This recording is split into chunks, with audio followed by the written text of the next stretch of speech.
አሁን እኮ ትክክለኛውን ነገር እኮ ነው። በቃ በሌላ ነገር እኮ አልያዛችሁኝ፣ በልጄ ነው ያዛችሁ። ያለውን ነገር ነግሬያለሁ።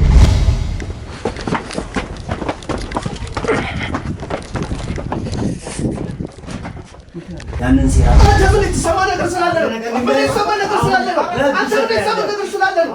ስለዚህ ምታውቃለህ። አንተ ነህ ቀረኝ። ነው ሰማይ በቃ በቃ ወደዋለው ተረድኩ። ነው የቀረኝ።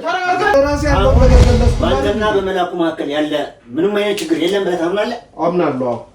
ምንም አይነት ችግር እንደሌለ ታምናለህ? ምንም አይነት ጉዳይ የለም። በሞተ ሰዓት ላይ ለምንድን ነው አንተ ከመላኩ ሞት ይልቅ ስልኩን ነበር እየፈለክ የነበረው? ይሄ እኔ በአካባቢ የነበሩ ሰራተኞች ቤት ነህ? እሺ በቃ ቤት ነህ? ቤት ያለው በዚህ አንተ ምንድነው? አሁን ሰዓትም እየሄደብን ነው። እኛ ምንድነው የምትፈልጉትን ነገር ካለ በግልጽ ተናገሩ። የምፈልገው ነገር አሁን እኮ እዚህ ጋር ነው ልዩነቱ እኮ ነው ወንጀልና ወንጀል ልዩነቱ እዚህ ጋር ነው። አሁን የትኛው ቦታ ላይ እዚህ አላጣራም። እነዚህ የምትለኝ ሰዎች ግን አላቃቸውም። ሁለቱንም አታውቃቸውም? አላቃቸውም። አጠገብ ያለውን ነገር አንስቼ ተከላከልኩ። ኦኬ መጀመሪያ እስካት የመጣበትን አላማስረዳኝና አወራለሁ። እንደዚህ አይነት ነገር መፈጸም አልነበረባችሁ። አንተ ራሱ እንዴት ስለተውጣብናለኝ?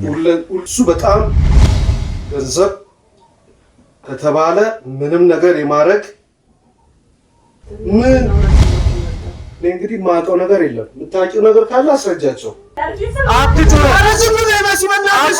ምን ውስጥ እንደምገባ እያወቅሽ እኔ ምን ብላችሁ እንደሆነ ማለት ልጄ ምን ሆነች? ፎርማል ነው ያለ ንጉሴ ምን አስፈራራታችሁ ማለት እኔ እንጃ ማለት ምን ብላችኋችሁ? መሰረት ሚሊዮን ወንድሙ ነው አይደለም? አዎ በመጀመሪያ ሚሊዮን ማለት በጣም አደገኛ ሰው ነው ማለት አሁን እናንተም እንደምትገልጹት አይነት ሰው አይደለም። እንደዛ ሳይሆን በጣም ለገንዘብ ሲል ማንኛውንም ነገር ምንም ነገር እንደሚያደርግ ስለማውቅ ፋይሎች የሶስት ወር ፋይል እንግዲህ የለም ተደልቷል። ይሄ ነገር ማለት ራሱ የሰራተኞቹ ዲሲፕሊን ስርዓት አለመኖር ነው። የራሳቸው የጥንቃቄ ጉድለት እንጂ ወይ ድርጅቱ ወይ ኃላፊውን የሚያስጠይቅ ነገር ምንም ነገር የለውም። ስራዬን ትቼ መከታተል አልችልም። ንጉሴ እንደ ሰውኛ ነው እያሰብን ያለ ነው አይደለ? አልዋሸሁም እኮ አንተን ያሳሰርከው አንተ አደጋው በተፈጠረበት ሰዓት ላይ የት ነበርክ? በማይረባ በ1000 ብርና በ2000 ብር ተገዝተው ብዙ ነገር የሚሉና የሚለፈልፉ ሰዎች ነው። ይሄ ስልኩ ላይ ለምን ተፈለገ? ስልኩ አሁንም ስልኩ ብቻ ምን የመረበሽ ነገር ሳይሆን ገርሞኛል እንጂ ያልተረበሽኩ። እኔ አንድ ስለተቀማ ህይወት አንድ ምግብ ስለተነጠቀች ህይወት ለመላኩ እንትን ለኔ ግን ነፃነት ነው ነው። አዎ ሂጄ ማረፊያ ክፍል ገባሁኝ። ይሄ ማለት ወንጀለኛ ሆኜ እንደሄድኩኝ ተደርጎ ነው ግን ከዛ የተላኩት። ሁለተኛ ነገር ለመላኩ እኔ ፍትህ ጠያቂ ነኝ። እኔ የነፃነት መብት ነው የምጠይቀው። እኔ ነፃነቴ ነው የነበረ ሰው ለማን ወንጀል ነው እንጂ አደጋ አይደለም አይደለ? በአደጋ ነው በቃ ያው አደጋው ወደ ወንጀል ተቀየረ።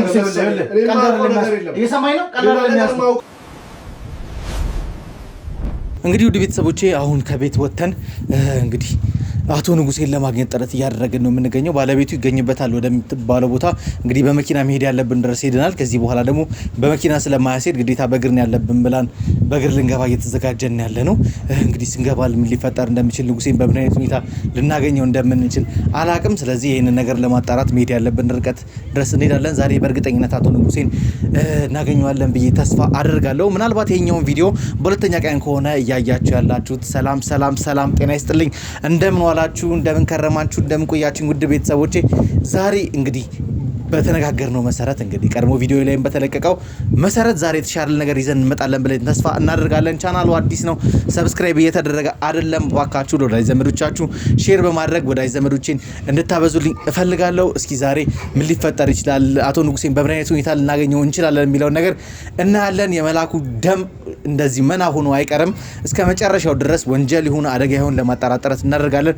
የምንደርስበትንም በዚህ ቪዲዮ ላይ ዛሬ አሳያችኋለሁ ብዬ ተስፋ አደርጋለሁ። ለዛም ነው ካሜሬን አብርቼ ንጉሴ ይገኝበታል ወዳለችኝ ቦታ መሲን ይዣት እየሄድኩት ያለሁት። ልጇንም አግኝተናል። ልጇም እኛ ጋር ያለችው ምን ሊፈጠር እንደሚችል ዛሬ አብረን የምናየው ይሆናል። እንግዲህ እስኪ በአካባቢው ላይ ደርሰናል። አለ ወደ ተባለበት ቦታ ላይ እንግባና ያለውን ነገር ለማጣራት ጥረት እናደርጋለን። እስከ ፕሮግራም ፍጻሜ ድረስ አብራችሁን ቆዩ።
እንግዲህ ወደ ቤተሰቦቼ ትንሽ ግራ የሚያጋቡ ነገሮች ናቸው እየተፈጠሩ ያሉት ዛሬ ላይ። አቶ ንጉሴን እንግዲህ በትላንትናው ቪዲዮ ላይ ቃል ገብቼላችሁ ነበረ ለእናንተ ትላንት፣ ዛሬ ለእኔ ግን ዛሬ የሆነው ቪዲዮ ላይ ማለት ነው በጣም አቶ ንጉሴን አግኝቶ የማውራት ጉጉቱ በጣም ስለነበረ እንግዲህ በባለቤቱ ጥቆማ መሰረት አለበት የተባለበት ቦታ ላይ እየሄድን በነበረበት ሰዓት ላይ ስልክ ስለተደወለ ነው ወደዚህ ቤት እንደምደረን ይመጣል። በእርግጠኝነትም ደግሞ ተመልሶ ይመጣል የሚል ጥርጣሬ ነበረ። ምክንያቱም ስልኳ እኛ ጋር ስለነበረ በተደጋጋሚ እየደወለ ነበረ። ስልኳ እንደማይነሳ ገብቶታል። ስለዚህ የሚፈልገው ነገር ካለ መቶ እንደሚወስድ እርግጠኛ ነበርኩኝ። ለዛም ብዬ ደግሞ የተወሰኑ ጠባቂዎችን እዚህ አካባቢ አቁመን ነበረ። እሱ ከመጣ ቀጥታ እንዲደውሉልንና እኛ ተመልሰን እንደምንመጣ ነገር ናቸው ነበር ይሄድ ነው። እንደ አጋጣሚ ሆነው ደግሞ እሱም ለባለቤቱ ደውሎ ቤት እንደገባና ቤት እንዳጣት በነገራት ሰዓት ላይ እንግዲህ ምንም አማራጭ ስላልነበረን ወደ ቤት ተንደርድረን መተን ነበረ። በገባንበትም ሰዓት ላይ ባልጠበቅነው ሁኔታ በአቶ ንጉሴ እንግዲህ ስለተመዞብናል። ይሄ ነገር እንግዲህ ወዴት እያመራ እንደሆነ እንግዲህ ለእናንተ ግልጽ ሆኗል ብዬ አስባለሁ። ምክንያቱም አቶ ንጉሴ ምንም ነገር ውስጥ ባይኖርበት ኖሮ እንደዚህ አይነት እርምጃ ውስጥ ይገባል ብዬ በጭራሽ አላስብም። አቶ ንጉሴ ለማንኛውም ስላገኘሁ በጣም ደስ ብሎኛል። ያው ማድረግ ያልነበረብህን ነገር ስላደረግ ባይገባህም የሚገባህን ያህል ነገር ደርሶብሃል ብዬ አስባለሁ። አሁን እኔ ከአንተ ማወቅ በመጀመሪያ ደረጃ በእንደዚህ አይነት ልክ ቤቴን በርግዳችሁ ገብታችሁ እንደዚህ አይነት ነገር መፈጸም አልነበረባችሁ። አንተ ራሱ እንዴት ስለታወጣብናለኝ? ሁሉም ሰው ክብር አለው፣ ሁሉም ሰው ስርዓት አለው። ማነጋገርን ብትፈልጉ ስርዓት ባለው ነገር እንጂ ዝም ብላችሁ የሰው በር ብርግድ ተደርጎ አይገባም። አንተ ለምን የተደበቀው? እኔ ተደብቄ አይደለም። እና ምንድን ነው? ተደብቄ ሳይሆን ባለቤቴን የሆነ ቦታ ቀጥሬያት ነበረ። እዛ ሰዓት ለምንድን ነው የቀጠርካት? እኔ ስትደዋወሉ ይሄ ልደውልልህ የሚያደረኩት ስልክ እንድትደዋወሉ የፈቀድኩላት እኔ ነኝ። አዎ፣ ግን በቃ በዛ መልኩ ከቀጠርኳት ሰዓታት በፊት ስትቆይብኝ ወደ ቤት የተመለስኩ። ወዴት ልትሄዱ ነበር ሀሳባችሁ? እኛ ክፍለ ሀገር ወጣልን ነበር። ለምን? ዝም ብለን። ዝም ብለን ማለት አንዳንድ ጊዜ ምን ልጅን ይዘህ ምናምን ትዝናና የለ እንዴ? ምን ችግር አለ? አሁን ግን ስራ ላይ እንደሆንክና ምንም አይነት ረፍት እንዳልሞላህ ነው የሚማቀው። አዎ፣ ግን ከዚህ በፊት ቃል ገብቼላቸው ስለነበረ ያንን ቃሌን ላለማጠፍ አንተ አንድ የስራ ክፍል ኃላፊ እንደመሆን መጠን ኃላፊነት ይኖርብሃል።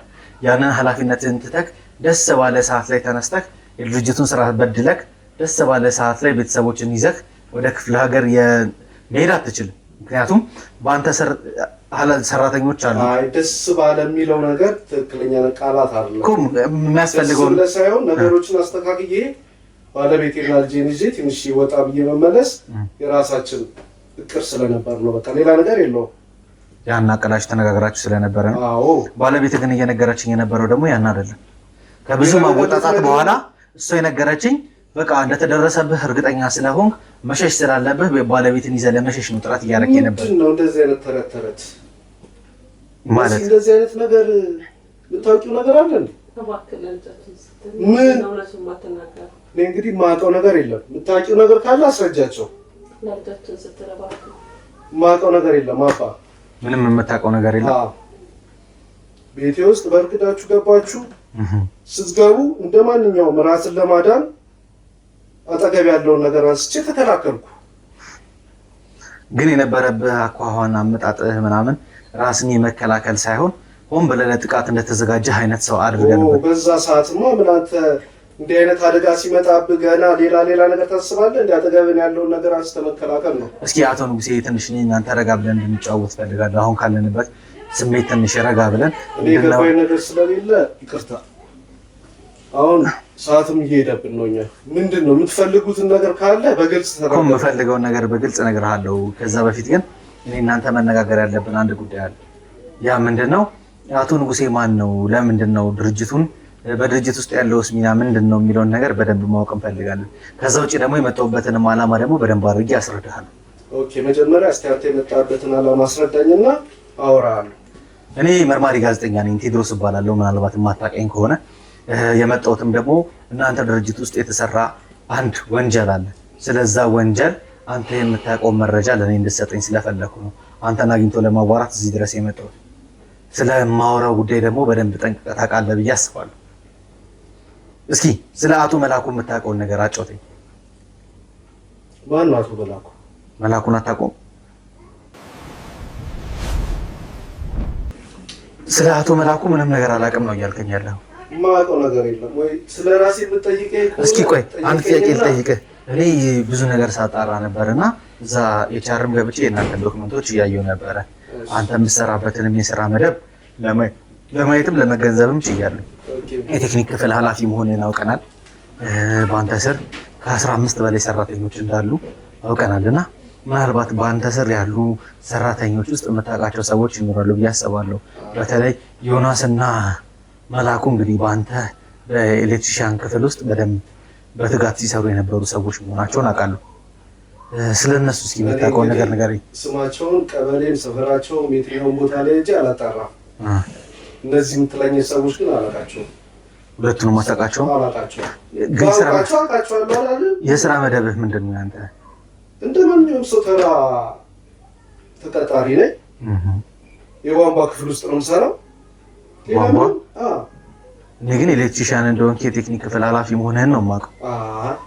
እሱ የተሳሳተ ሀሳብ ነው። ምናልባት እንዴት ኤችአር ሌላ ሰው ፈልገህ እንዳይሆን። እኔ በትክክል የምፈልገው አቶ ንጉሴ ነው። አቶ ንጉሴ ስለዚህ ነገር በደንብ ያውቃል ተብዬ ነው የመጣሁት። አሁን ይኸውልህ እኔ ከአንተ ጋር ጭቅጭቅ ሰጣ ገባ ውስጥ መግባት ሳይሆን የምፈልገው የማውቃቸው ነገሮች አሉ። አሁን በባለቤት ፊት በልጅም ፊት ምንም መጥራት የምፈልገው ነገር ስላልሆነ ነው እያልነገርኩህ ብቻ ነው ትክክል የሆንከው እንጂ ሌላ ነገር ምንም ትክክል እያስረዳኝ ያለ ነገር የለም። አንተ ሚሊዮንን አላከውም? አላውቀውም። ሚሊዮንን የማታውቀው? አላውቀውም። ባለቤት ግን እንደምታውቀው ወንድምህ እንደሆነ አምናልኛለች። እኔ እንጃ እንግዲህ ምን አስፈራርታችሁ ማለት እኔ እንጃ ማለት ምን ብላችኋት ይሁን መሰረት ሚሊዮን ወንድሙ ነው አይደለም? በዚህ አንተ ምንድን ነው ተረጋግተህ ቁጭ በል። አንቺ መነሱ ትንሽ እንዴ ተረጋግተህ ቁጭ በል።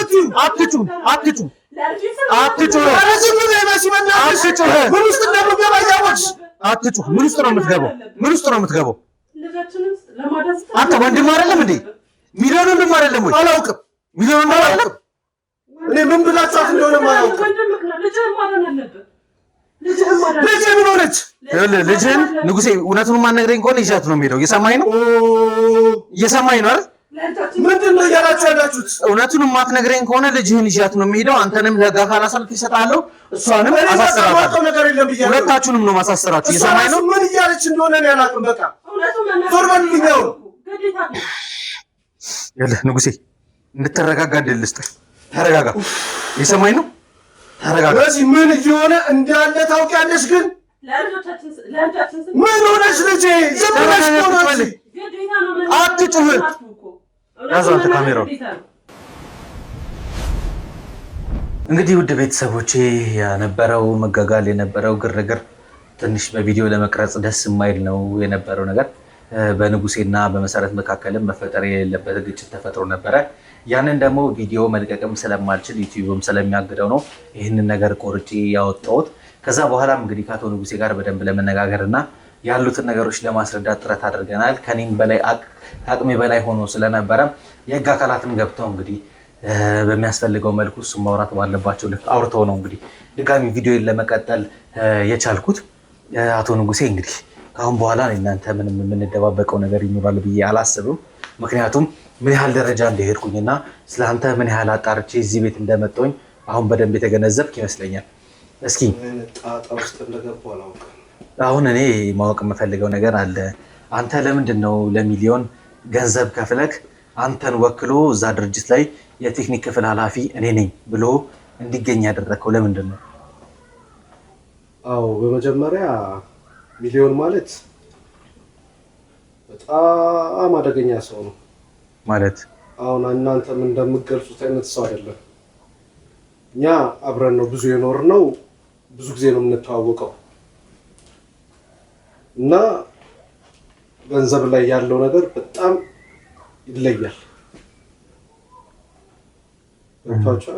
ማለት አልገባኝም። በቃ ለገንዘብ ሲል ምንም ነገር ወደኋላ የማይል ሰው ነው። ስለዚህ አንተ ገንዘብ እንደሚወድ ስላወቅ ገንዘብ ከፍለህ መጠቀም ያደረግከው አይደለም። እንደዛ ሳይሆን በጣም ለገንዘብ ሲል ማንኛውንም ነገር ምንም ነገር እንደሚያደርግ ስለማውቅ መጠቀም ያደረኩት። እኔ በመስሪያ ቤቴን ደረጃ ብዙ ሰዎችን ሄደህ መጠየቅ ትችላለህ።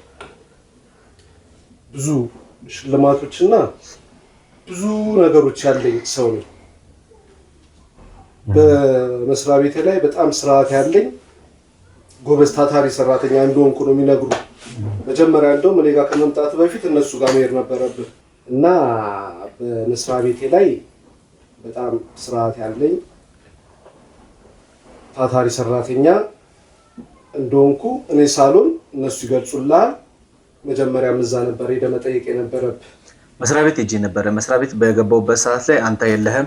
ከዛ በኋላም ደግሞ ቢሮ እንዳንገባ ሴኪሪቲ ካሜራ እንዳናይ ተከለከልን። ግን በመጨረሻ ደረጃ የህግ አካላትን ይዘን ስለተንቀሳቀስን የፍተሻ ፍቃድም ስለነበረን ማየት ያለብን ነገር አየን። እንዳጋጣሚ ሆኖ ከአንተ መጠየቅም ከምፈልጋቸው ነገሮች አንዱ ሴኪሪቲ ካሜራ ላይ ያሉ ፋይሎች የ3 ወር ፋይል እንግዲህ የለም፣ ተደልቷል። ያንን ነገርም ሪከቨር ለማድረግ ጥረት እያደረግን ያለ ነው። ምናልባት የሚሳካልን ከሆነ ቪዲዮውን ከኔ ስራ ጋር የሚገናኝ ነገር አይደለም። በአንተ ክፍል ውስጥ ያለ ነው አይደለም? ቢሆንም እኔ የሰራተኞች ተቆጣጣሪ እንጂ ሌላ ነገሮችን መስሪያ ቤቱን ተቆጣጣሪ የምኖር ሰው አይደለሁም። ታዲያ አቶ ሚሊዮን እንግዲህ ድርሻ ስላለኝ ያ ድርሻዬን ነው የምወጣው እንጂ እንዳለ የድርጅቱን ኃላፊም ምንም አይደለሁም። የቴክኒሽያን ኃላፊ ነኝ። አዎ አምናለሁ። በቃ ከዚህ ውጪ የማውቀው ነገር የለም። በዛ ደግሞ በጣም መስሪያ ቤቱን ተደጋጋሚ ጊዜ ሽልማት የነበረኝ ሰው ነኝ። በጣም የተሻለ ሰራተኛ ነኝ። በተሰጠኝ ሙያ ላይ ጎበዝ ጠንካራ ሆኜ የምሰራ ሰው ነኝ። እንደምታያት ባለቤቴና ልጄን በስርዓት ማኖር ሰው ነኝ። ይገባኛል አቶ ንጉሴ። ግን እኔ ማወቅ የምፈልገው ነገር ሚሊዮን ታዲያ እንዴት ነው አንድ ድርጅት ውስጥ ከመሬት ተነስቶ የህግ አካላትን ይዞ እኔ የቴክኒክ ክፍል ኃላፊ ነኝ የህግ አካል ይፈልግሃል ተብሎ ኃላፊውን እንደምንፈልግና ደውሎ እንዲጠሩት በጠየቅንበት ሰዓት ላይ ለአንተ መደወል ሲገባው ለአቶ ሚሊዮን ተደወለለት ብለን እናስብ። ለአንተ እንደተደወለ ነው የማውቀው። እኔ ግን በተደወለለበት ሰዓት ላይ የህግ አካላትን ይዞ እሱ እንደመጣ ቃል ያ ነገር የሆነው እንዴት ነው ማለት አንተ ገንዘብ ሰጠኸው? እሱ እየነገረኝ ያለው አሁን ምንድነው አንተ ገንዘብ እንደሰጠኸውና መጀመሪያ በቃ እሱን ማወቅ ነበረባችሁ እናንተ።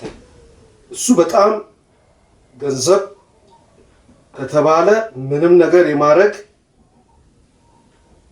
ችሎታውም አለው። በነገሮች ደግሞ ሰውን የማሳመንም ችሎታ ስላለው ያንን ነገር እየተጠቀመባችሁ እንደሆነ አውቃለሁ። ግን ቆይ ማን ሊልከው ይችላል? እናንተ መስሪያ ቤት ውስጥ ምናልባት አንተ መስሪያ ቤትን በደንብ ታውቃለህ። ሚሊዮን ከመስሪያ ቤት ውስጥ የሚገባባቸው ሰዎች አሉ፣ ሆን ብለው ለዚህ ዓላማ እሱን ሊልኩት የሚችሉት ሰዎች። በቃ እሱ ብዙ ጊዜ ሁሉ ነገሩን የሚያስኬደው በእጁ ነው። ሁሉን ነገር ገንዘብን አዞ የሚኖር ሰው ነው። ለእያንዳንዱ ሰው ለእያንዳንዱ እንትን ገንዘብን እንትን እያለ ብዙ ነገሮች ማድረግ ስለሚችል ከሱ ጋር ማለት ከባድ። ምናልባት እስኪ አንተ በዛ ድርጅት ውስጥ ለሱ ገንዘብ ከፍሎት በአንተ ቦታ ሆኖ እንዲመጣ የሚፈልግ ሰው ይኖራል ብለህ ታስባለህ? አዎ አለ። አይ ልጁ ከዚህ አሁን ስለ ልጁ ሳይሆን አንተን ወክሎ የቴክኒክ ክፍል ኃላፊ ነኝ ስላለው ነገር ስለተፈጠረው አደጋ በደንብ አውቃለሁ ብሎ እንዲመጣ የሚከፍለው ገንዘብ አለ ብለህ ታስባለህ? ሰው የሆነ ዋቴ ነገር መስራቱ አይቀርም። እርግጠኛ ነኝ። ምን ሊያደርግ ይችላል? ማምነው ሰው አይደለም። ወንድም ነው አይደል? ስለ ወንድም ነው እያወራን ያለነው። አሁን እኮ እዚህ ጋር ነው ልዩነቱ እኮ አሁን ይኸውልህ ወንጀልና ወንጀል ልዩነቱ እዚህ ጋር ነው። አሁን ወንጀልን ተናገር ትለኛለህ፣ እዛ ወንድም ነው ትለኛለህ። የትኛውን እንድመልስልህ ነው የምትፈልገው? እኔ ማወቅ የምፈልገው ስለ መላኩ የመጣሁበትም ዓላማ መላኩ ነው ያለውን ነገር ስለሱ እየነገርኩ ነው። እሺ ሚሊዮን አንተን ወክሎ ሲሄድ አንተ ምንም አይነት የምታውቀው ነገር የለም። ስለዚህ የሆነ ሰው ሚሊዮንን መጠቀም ያደርጎ አንተን ወክሎ እዛ ቦታ ላይ እንዲገኝ ተደርጓል። እሺ እሱን እናቆየውና እስኪ ከዓመታት በፊት ወደ ነበሩ ነገሮች መለስ ብለን መስሪያ ቤቱ ላይ የተፈጠረ አንድ አደጋ እንደነበረና በዛ አደጋ የአንድ ሰው ህይወት እንደጠፋ መረጃው አለኝ። አንተም ደግሞ መረጃው አለህ ብዬ አስባለሁ። በነበረበት ጥንቃቄ ባልተሞላው ሁኔታ ኤሌክትሪክ ሲሰራ ስለነበረ በአንተ የስራ ክፍል ውስጥ የነበረ ልጅ መሞቱን የሚገልጽ ነገር አግኝተናል። አዎ እኮ ምን አለ መሰለህ፣ ይሄ ነገር ማለት ራሱ የሰራተኞቹ ዲሲፕሊን ስርዓት አለመኖር ነው። ገብቶሃል? እንደዚህ አይነት ነገር ደግሞ ይከሰታል። የትኛውም ድርጅት ላይ የሆነ ነገር እንትን በማለት ይከሰታል። የአዲስ ነገር አይደለም። የራሳቸው የጥንቃቄ ጉድለት እንጂ ወይ ድርጅቱ ወይ ኃላፊውን የሚያስጠይቅ ነገር ምንም ነገር የለውም። አልገባኝም። ማለት አንተ ማድረግ ያለባቸውን ነገሮች ጥንቃቄ አድርገው እንዲሰሩ የማድረግም ትዕዛዝም የመስጠትም ኃላፊነት አለብህ እንደ ኃላፊ። እሱ ትክክል ነው። ያ ነገር ሳይደረግ እሺ። ግን አሁን ስለ አደጋው እንደምታውቅ እየነገርከኝ ነው። አውቃለሁ፣ ስለ አደጋው አውቃለሁ። ግን መላኩንም ታውቃለህ። መላኩ እንደሞተ ታውቃለህ በዚህ አደጋ። አዎ ይሄ እኮ የቴክኒክ ብልሽትና የራሳቸው የጥንቃቄ ጉድለት እንጂ ሌላ እኮ ከሌላ ነገር ጋር የሚያያዝ ነገር አይደለም። እሺ አቶ ዮናስንስ ታውቀዋለህ? አላውቀውም። መላኩ ከማን ጋር ነበር ሲሰራ የነበር ኤሌክትሪኩን? አይ እኔ በነገራችን ላይ ከአሁን እየጠየቅኩ ያለሁት መላኩ ከማን ጋር ነበረ በሰዓቱ አደጋው በተፈጠረበት ሰዓት ላይ ሲሰራ የነበረው? እንትናዩን የማውቀው ነገር የለም። ለምን ብዙ ሰራተኞች አሉ የእያንዳንዱ። ምናልባት እሺ ይሄ አደጋ ከተፈጠረ በኋላ በአንተ ቴክኒክ ክፍል ስር የሚሰራ ልጅ አሳሰራችሁ። ከታሰረም በኋላ ባልታወቀ ሁኔታ ከእስር ነፃ ነህ ተብሎ ተለቀቀ። ከዛ በኋላም ደግሞ ወደ ድርጅቱ እንዳይመለስ በሱ ቦታ ላይ ሰው እንዲተካ አደረካል አይደለ? አይ እኔ በቃ ድርጅት ውስጥ ባለው ነገር አንድ ሰራተኛ ሲወጣ ሌላ ሰራተኛ የመተካት እኮ ግን ማን እንደታሰረ አታውቅም። ከማን ጋር ሲሰራ እንደነበረ አደጋው ከማን ጋር ወሬው እንኳን እኮ ቢያንስ ይወራል አይደል? አዎ ግን እኔ በሰዓቱ ስሙን አሁን ትዝ አይለኝም። ብቻ እዛ ቦታ ላይ የነበረው ልጅ መያዙን አውቃለሁ። መታሰሩን አውቃለሁ። ለምንድን ነው የታሰረው? የታሰረበት ምክንያት ታውቃለህ? ማለት ነገሩ ማብራት ጠፍቶ ነው የሚመስለኝ። ማብራት ጠፍቶ ሰራተኞች ስራ ላይ ያሉ ባልቦናውን ሲያበራው ልጁ እንደዚህ አይነት አደጋ ደረሰበት። ያበራው ጓደኛው ነው። ይሄን ነገር አንተ ሪፖርት አድርገሃል? አዎ ይሄ ነገርማ ሙሉ መስሪያ ቤቱ ሙሉም እኮ የሚያውቀው ነገር ሙሉ ነገር ማወቅ ሳይሆን አንተ እንደ ቴክኒክ ክፍል ኃላፊነትህ ይሄንን ነገር ለሚመለከተው አካል በስነ ስርዓት ሪፖርት አድርገሃል? የሚመለከተው አካል በራሱ ጉዳይ ላይ ሄዶ ልጁን በወንጀል እንዳሰረው አውቃለሁ። ከዛ በኋላ የማውቀው ነገር ግን ለምንድን ነው የፎረንሲክ ምርመራ ያልተካሄደው? ልጁ የሞተበት አደጋ ምን አይነት አደጋ አሁን በትክክል ምናልባት አንተ እንደምትለው ከሆነ ሆን ብሎ ዮናስ ሄዶ ባልቦናውን አብርቶት ከሆነ ይሄ ነገር ወንጀል ነው፣ የቴክኒክ ጉዳይ ነው። ግን ምንም የተመረመረ ነገር የለም። አንተ ባለህበት ድርጅት ምናልባት ይኸውልህ እኔ ስራዬን ትቼ መከታተል አልችልም። ንጉሴ እንደ ሰውኛ ነው እያሰብን ያለ ነው አይደለ? እስከምችለው ድረስ ሁኔታውን ዘርዝሬ አቅርቤ ያለውን ከዛ በኋላ ያለውን ነገር ጉዳዩን የሚጨርሱት ሌላ አካላቶች አሉ። እኔ ደግሞ የራሴን ህይወት መኖር አለብኝ። ሌላ የማውቀው ነገር እኮ ግን አንተ ሪፖርት አድርገሃል በሰዓቱ ስለተፈጠረው ነገር። ከዛ ውጭ ግን ምናልባት በአንተና በመላኩ መካከል የነበረ ግጭት ወይም ደግሞ አንተ የሆነ መስራት የሌለብን ምን እንደነገርኩ ነው። በቃ አሁን እኮ ትክክለኛውን ነገር እኮ ነው። በቃ በሌላ ነገር እኮ አልያዛችሁኝ፣ በልጄ ነው ያዛችሁ። ያለውን ነገር ነግሬያለሁ። ማየውን ነገር ላወራ አልችልም ማለት ነው። በቃ አይበቃም። ምናልባት ውድ ቤተሰቦቼ እዚህ ጋር አቶ ንጉሴ የተወሰነ መንገድ ከመጡልን በኋላ አሁን የምጥፌ ማለት ነገር አለና ይሄን ነገር መጨረሻውን ማወቅና ማጣራት ስላለብን መኪና ላይም ደግሞ ዮናስን ይዘን እየተንቀሳቀስን ስለሆነ ዮናስን አስገብቼ ከአቶ ንጉሴ ጋር ቁጭ አድርጌ ማውራት እፈልጋለሁ። ለማንኛውም እስኪ እናንተ ምን እየተሰማችሁ ነው? ምንድን ነው እያተሰማችሁ ያለው ነገር እንዳለ ኮመንት ላይ አስቀምጡልኝ። ከባለፈው ቪዲዮ እንግዲህ አሁን የተሻለ ቪዲዮ እየሰራን ነው ብለን ተስፋ እናደርጋለን። እናንተም ደግሞ አስተያየታችሁ፣ ጥቆማችሁ በደንብ ይረዳናል። ቻናሉን በደንብ አድርጋችሁ ሰብስክራይብ አድርጉት። ለወዳጅ ዘመዶቻችሁ ሼር አድርጉልኝ። ወዳጅ ዘመዶቼ እንድታበሱልኝ ይፈልጋለሁ። እንግዲህ ጉዟችንን ጀምረናል። የሚያቆመን ነገር የለም። ማዕበሉ ተቀስቅሷል። ይሄ ማዕበል ደግሞ ምንም ነገር ሊያቆመው አይችልም። ስለዚህ ለማንኛውም ውድ ቤተሰቦቼ ከአፍታ ቆይታ በኋላ ተመልሼ ስመጣ ንጉሴንና ዮናስን ለማገናኘት ጥረት አድርጋለሁ። በዛ ውስጥም ደግሞ መላኩ አይቶታል ስለተባለውም ነገር በደንብ አድርገን እናወራለን ብዬ አስባለሁ። እስከ ፕሮግራሜ ፍጻሜ ድረስ በድጋሚ አብራችሁን ቆዩ። እንግዲህ ውድ ቤተሰቦቼ ያው ዮናስን ይዤ መጥቻለሁ። ትንሽ ዮናስና ንጉሴ ሲገናኙ የሆነ ያየሁት ነገር አለ ማለት አልገባኝም፣ ግን በዚህ አሁን እስኪ ከነሱ ለማጣራት ጥረት አደርጋለሁ። ንጉሴ እንግዲህ ብዙ ሰራተኞች በስርህ እንደነበረ ነግረኸኛል፣ ግን ዮናስን ስታየው በጣም የመረበሽ ስሜት አይቼብህ ነበረ። ማለት ምንድን ነው ዮናስን ስታየው የነበረህ ነገር ምንድን ነው? የሚገርም እኮ ነው። አንዳንድ ጊዜ እንደዚህ አትጠብቅም። ብቻ ምንም የመረበሽ ነገር ሳይሆን ገርሞኛል እንጂ ያልተረበሽኩ ማለት። እኔ ግን ያየሁብህ ነገር የመረበሽ ስሜት ነው። ምናልባት ዮናስን ስታየው ዮናስ የሚያውቀው እውነታ ስላለ ያን እውነታ ቢያወጣ ምን ሊደርስብህ እንደሚችል እያሰብክ ምናምን ይመስለኛል ያ ሁሉ ነገር የተፈጠረው። ዮናስ በድጋሚ እንግዲህ ያው እዚህ ጋር ቁመን ጎን ለጎን ተቀምጠን ስለተገናኘን አንተን ከልቤ ማመስገን ፈልጋለሁ። ምክንያቱም እኔ አንድ ስለተቀማ ህይወት ነው፣ አንድ በግብ ስለተነጠቀች ህይወት ፍትህ ፍለጋ ነው እዚህ ጋር ከጎኑ ቁጭ ያልኩት እንጂ ከጎኑ መቀመጥ የማልፈልገው ማየት የማልፈልገው አይነት ሰው ነው። ፍትህ ፍለጋ ግን ለነፃነት ሲባል ለመላኩ ፍትህ ነው፣ ለእኔ ግን ነፃነት ነው።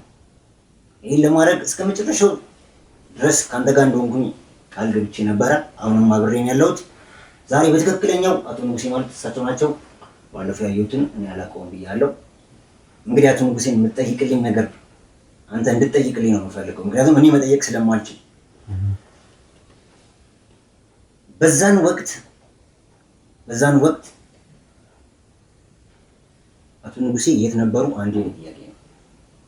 ሁለተኛ ይሄ አደጋ ተፈጥሮ እኔን ወደ ፖሊስ ጣቢያ ያስወሰዱበት መንገድ ትክክል ነው? ትክክል አይደለም? ምክንያቱም እዛ ጋር አደጋው ተፈጠረ። አደጋው ከተፈጠረ በኋላ ወዲያው ኢሚዲየት ተጠርተው የመጡት ፖሊሶች ምናምን ናቸው። እሱን ቀጥ ብላችሁ ይዛችሁ ሂዱ ብሎ ትዕዛዝ የሰጡት እሳቸው ናቸው ድርጅት ውስጥ።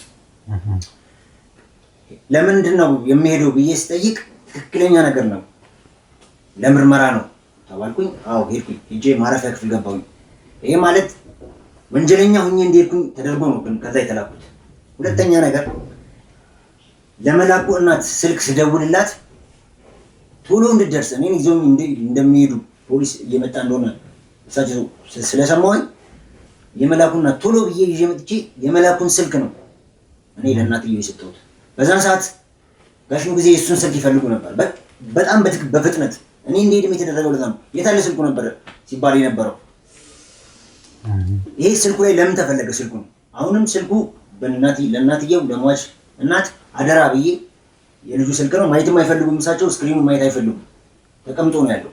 እንግዲህ ለምንድን ነው ያ ነገር የተፈጠረው?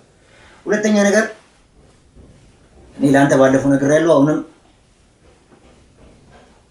በስራ ቦታ አይደለም ያለ ነው። አንተ እርሶ እየተባባል ማውራት አይጠበቅብን ይሆናል።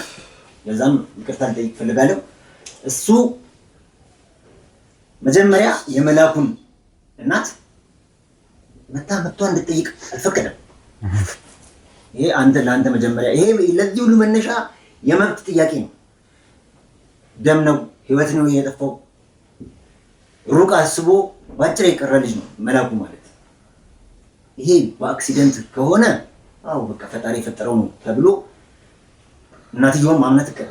ወንጀለኛ ነው ተብዬ እኔ ላይ የተደረገው ባልቦላ እንትን ተብሏል። እሱ ነው አብሮ የሚሰራ የነበረው ተብዬም ገብቼ ደግሞ ወጣለሁ። እኔ ፍትህ ጠያቂ ነኝ። እኔ የነፃነት መብት ነው የምጠይቀው። እኔ ነፃነቴ ነው። እንደምታየው ነው። እሳቸው ሶፋ ላይ ይቀመጣሉ፣ የሚገርም አልጋ ላይ ይተኛሉ። እኛ ግን በሰቀቀን ወሮ በላ ነው ምታምነው። እኔ ነገርኩህ አቶ ንጉሴ። አሁን እኔ ይኸውልህ አውቀዋለሁ አይደል ዮናስ ማን እንደሆነ እየጠየቀህ ያላቸውን የምንዳኝበት ቦታ እንጂ ያን የስራ ቦታ አይደለም። እየጠየቀ ያለውን ጥያቄዎች እንዳለክም እንድትወድ ትፈልጋለህ። ራሱ እኔን መጠየቅ የነበረብህ ሰው አልነበር። ህግ ነው እየዳኘን ያለው። ያንተ ማን የሰማኝ ነው ንጉሴ። ይሄ እኮ ማለት እየጠየቀህ ያለው ጥያቄ መሰረታዊ ጥያቄዎች ነው እየጠየቀህ ያለው። አንተ አደጋው በተከሰተበት ሰዓት ላይ የት ነበርክ? ልጆች ማለት በማይረባ በሺህ ብርና በ2000 ብር ተገዝተው ብዙ ነገር የሚሉና የሚለፈልፉ ሰዎች ናቸው። እውነት ሲሆን ማን ነው የሚከፍለው? ህግ ነው የሚከፍለው ለሱ? ህግ ሳይሆን የሚሰሩትን ሴራ። ቆይ አንተ መላኩ ዮናስ መታሰሩን ታውቃለህ አታውቅም? በሰዓቱ አውቄያለሁ። አልዋሸሁም እኮ አንተ ነህ ያሳሰርከው። አንተ አደጋው በተፈጠረበት ሰዓት ላይ የት ነበርክ? እኔ ቢሮ ነበርኩ። ቢሮ ውስጥ ቁጭ ብለህ ምን እየሰራ ነበረ? ቢሮ ውስጥ አንዳንድ ስራዎች እየሰራው ነበር እኔ። ከዛ በኋላ ከቤት ደውለህ ትእዛዝ ሰጣቸው እንዲመጡና አርጀንት እንደሆነ ስራውን እንዲሰሩ ነገርካቸው። ከዛ በኋላ እነሱ ስራውን እየሰሩ አደጋ እንደተፈጠረ ሰማክ እንጂ አንተ በቦታው ላይ አልነበርክም። ንጉሴ ይኸውልህ በአንተ መሰረታዊ ጥያቄዎች ነው እየጠየቀህ ያለው እሱ እንድትመልስለት ትፈልጋለህ። እነዚህ መሰረታዊ ጥያቄዎች ነው። አደጋው በተፈጠረበት ሰዓት ላይ አንተ የት ነበርክ? ምንድነው ስትሰራ የነበረው? ከዛ በኋላስ ለምንድን ነው አንተ ነህ ፖሊሶቹን የጠራሃቸው አይደል? ፖሊሶች ጠርተህ ሪፖርት እንዳላደረግህ እየነገርከኝ ነበረ። ግን ሪፖርት አደረገህ እሱ ወንጀሉን እንደፈጠረው እና ሆን ብሎ ሄዶ ባልቦላውን እንዳበራ ነበር እየነገርከኝ የነበረው። አዎ። ከዛ እሱን ለህግ አካላት አሳልፈህ ሰጠኸው እኮ። ያው ግዴታ እኮ የምትሄደው አንድ ወንጀል በተፈጸመ ሰዓት ወደ ህግ ነው እንጂ ወደ ሌላ ነገር አይደለም። ግን የሚጋጩ ነገሮች ነው እየነገርከኝ ያለው። አንተ ለማንም ሪፖርት እንዳላደረግህ ሪፖርት የማድረግ ኃላፊነት እንደሌለብህ ምናምን ስትነግረኝ ነበር። ግዴታ ህግ ነው የምታውቀው። አዎ። ለምን ተፈጸመ? ወንጀሉ ላይ ነበረው እሱ ነበረ። ወንጀል መሆኑን ነው አደጋ እናንተ እኮ አደጋ ነው ስትሉ ነበር መጀመሪያ አይደለ? አሁን ደግሞ ዙራ ወንጀል ነው ያልከው። አደጋው ላይ የነበረውን ሰው ግዴታ ማሳወቅ ደግሞ ግዴታ ነው፣ ኃላፊነት እንዳለብህ አውቃለሁ። ይሄን ደግሞ ለህግ ነው እንጂ እንትን የምለው። እሺ። ግን ህግ ሲዳኝክ ለዚህ ስራ የመጡ ፖሊሶች ሳይሆን እሱ ጠርቷቸው ኑ ብሎ ጠርቷቸው እኔን የላከኝ ስለተፈጠረ ከዘጋታም ደግሞ ጣቢያ አልሄድኩም። አሁን ያለሁበትን እኮ ነው የምነግርህ። ይሄ ደግሞ እውነት ስለመሆኑ ጣቢያ በስንተኛው ቀን አንድ ሰው 24 ሰዓት አሁን አንተ ያለው ነገር የመቅረብ ግዴታ ለዛ እኔ 3 ቀን ሳደር አንድ ሰው ይጠይቀኛል ካለ ሲጀምር እስር ቤት ውስጥ ደግሞ ትንሽ ያየሁት ክፍተትም ነበረ። ለምን እንደሆነ አላውቅም። አደጋው ከተፈጠረበት ቀን 2 ቀን ቆይታ ነው ጣቢያ ላይ የገባህም ሊስት ላይም ስምህ የተሰፈረበት። ያንን ምክንያቱም ያጣራን ያለ ነው። ምናልባት ነገር የማያውቀው ጉዳይ የለም። እጂም እኔ ወንጀሉ ተፈጸመ፣ ወንጀሉ ላይ የነበረ ሰው ለማን ወንጀል ነው እንጂ አደጋ አይደለም አይደለ? አደጋ ነው። በቃ ያው አደጋው ወደ ወንጀል ተቀየረ። እየሰማኝ ነው። የማውቀው ነገር የለም። ወንጀል ነው አደጋ ነው? አደጋ ነው ተብሎ ነው የተነገረኝ። አንተ ግን ወንጀል ነው ለህግ ማስረከብ። አንተ ግን ወንጀል ነው። አሁን እዛ ጋር ወንጀል ነው አደጋ ነው። እሱ ሌላ ታምር ስላለው እኮ ምንድን ነው ያለው? እኔ ማወቅ የምፈልገው እሱን ምንድን ነው ማለት ካጠገቡ የነበረ ሰው ስለነበረ ምርመራው ላይ አንዴ ይኸውልህ፣ እኔ ማወቅ የምፈልገው ወንጀል ነው አደጋ ነው የሚለውን ነገር እንድታረጋግጥልኝ እፈልጋለሁ። ይሄ እንደዚህ ነው ልል አልችልም። መጀመሪያ በአደጋ ለምን ነው ያሳሰርከው? አደጋ ከሆነ አጠገቡ የነበረው እሱ ስለነበረ ተያዘ። ፖሊሶች ምርመራ አደረጉ። ወንጀለኛ መሆኑ ታወቀ፣ ታሰረ። አሁን ምን አድርግ ነው የምትሉኝ? ከዚህ በላይ ለህግ አሳልፌ በመስጠቴ ነው? ምንድን ነው ጥፋቱ? ነገ ያለ ያንተ ጥፋትን ወደ አንተ ጥፋት ልምጣ። እሺ እኔ ከተፈተው በኋላስ ለምንድን ነው ያለው? ወሮ በላ ነው ብያለሁ። እሺ ለማዘርስ የሚገባቸውን የካሳ ክፍያ አልከፈላችሁት ለምንድን ነው? እንዲገቡ ራሱ ፈቃደኛ አይደለም። ይሄን ህግ ይዞታል። እንግዲህ ያለውን ከዛ በኋላ ያለውን ሰው ነው እንጂ መጠየቅ ያለብህ። የካሳ ክፍያ ነው ያወራ ያለው። ከዚህ ድረስ ነው እየሄድኩልህ ያለው። አንተ ነህ ኃላፊው። የካሳ ክፍያ እንዲከፈለው ምናልባት በአንተ ላይ አደጋ ደርሶ ቢሆንና ድርጅቱ ያስብበት። አንተና ልጅህ ምን አይነት ነገር ውስጥ ልትሆኑ እንደምትችሉ አስበው። ያንን ነገር አስበህ እንድትነግረኝ እፈልጋለሁ። ያንን ልትጠይቅህ የመጣች እናትን በምን አይነት መንገድ ትሪት ስታረጋት እንደነበረ እናውቃለን። ምን ስታረጋት እንደነበረ በደንብ ጠንቅቀን እናውቃለን። የማይመለከተኝ ነገር ስለነበረ ስለሆነ እኮ በማይመለከተህ ከሆነ ወደሚመለከተው አካል ትልካታለህ እንጂ የሌላ ሰው ጣጣ ውስጥ ምን አስገባኝ? ሲጀመር ነው የሌላ ሰው ጣጣ ውስጥ ምን አስገባኝ? አቶ ንጉሴ ስለ ራሴ ያለው ነገር ገለጽኩልህ። ባንተና በመላኩ መካከል ያለ ምንም አይነት ችግር የለም ብለህ ታምናለህ? አምናለሁ። ምንም አይነት ችግር እንደሌለ ታምናለህ? ምንም አይነት ማቀው ጉዳይ የለም። እንግዲህ በሞተ ሰዓት ላይ ለምንድን ነው አንተ ከመላኩ ሞት ይልቅ ስልኩን ነበር እየፈለክ የነበረው? ይሄ እኔ በአካባቢው የነበሩ ሰራተኞች ሲሉ አልገባኝም። ይኸውልህ እሱ መላኩ ህይወቱ አለፈ። እኔ በመላኩ ስልክ ነው ደውዬ እናቱን ጠርቼ ስልኩን ለእናቱ የሰጠሁት። ከዛ በኋላ ግን እሱ የመላኩን ስልክ ይፈልገው ነበር። ለምንድን ነው ቆይ አልገባኝም። ዮናስ ይሄን ነገር ለምንድን ነው ያልነገርከኝ አንተ እስካሁን ድረስ? አሁን አቶ ንጉሴን ማግኘቴ ራሱ ገና በጣም የሚወጣ ነገር አለኝ። እኔ እሱ ያለውን ከስራ ገበታ ያባረረኝ ለምን እንደሆነ እኔ አሁን ልጠይቀው እሱን። እኔ ልንገርህ አሁን ያው ማወቅ የምፈልገው የመላኩን ስልክ አቶ ንጉሴ ሲፈልገው እንደነበረ አልነገርከኝም። አሁን ገና ነው እያነሳ ያለው። ገና ብዙ ነገር አቶ መላኩ ይኸውልህ መላኩ ያ ነገር ከተፈጠረ በኋላ ስጋው እንዲህ ተበጣጥሶ አስክሬኑ እየተሰበሰበ ለቀብር ሲዘገጃጅ አቶ ንጉሴ ሰራተኞችን አሰማርተው እቃቸውን ምናምን ሲፈልጉ የመላኩንም ስልክ ይፈልጉ ነበር። ለምን እንደሚፈልጉት እንግዲህ አሁን ለአንተ ልተውስ። እዚህ ጋር አንድ ነገር ሲከሰት ስልኩን አዳምጠኝ። ስልኩ እኮ አለ ለምን እንደተፈለገ ነው እንጂ የት ነው ያለው ስልኩ? ስልኩ እናትየው ጋር ደውዬ ለእናትየው ሰጥቻት ነው እኔ ወደ ጣቢያ የገባሁት። አንተና እናትየው ግን እንዳልተገናኛችሁ ነግሬህ ነበር። ስልኩ አስፈላጊ መስሎ ስላልታየኝ ስልኩ አስፈላጊነት። እሺ አሁን ደግሞ እንድናወራ የምፈልገውና ማወቅ የምፈልገው ነገር መላኩ ያየው ነገር ነበረ ለአንተ የነገረህ? አቶ ንጉሴ በጣም አደገኛ አካሄድ የሚሄዱ ሰው ናቸው። መላኩ ከመሞቱ በፊት ነግሬያለሁ። ስራ በማይሰራበት ሰዓት ነው ከቤት ጠርተውን ያስመጡን። ይህንን ያምናሉ። ሁለተኛ ነገር መላኩ የሚያውቀው ሚስጥር እንዳለ ስላወቁ ለመላኩ ህይወት እልፈት ያንን ሴራ አንተ ምን የተሰማ ነገር ስላለ ነው? ምን የተሰማ ነገር ስላለ ነው? አንተ ምን የተሰማ ነገር ስላለ ነው?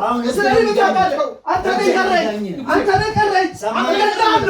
ሰማይ በቃ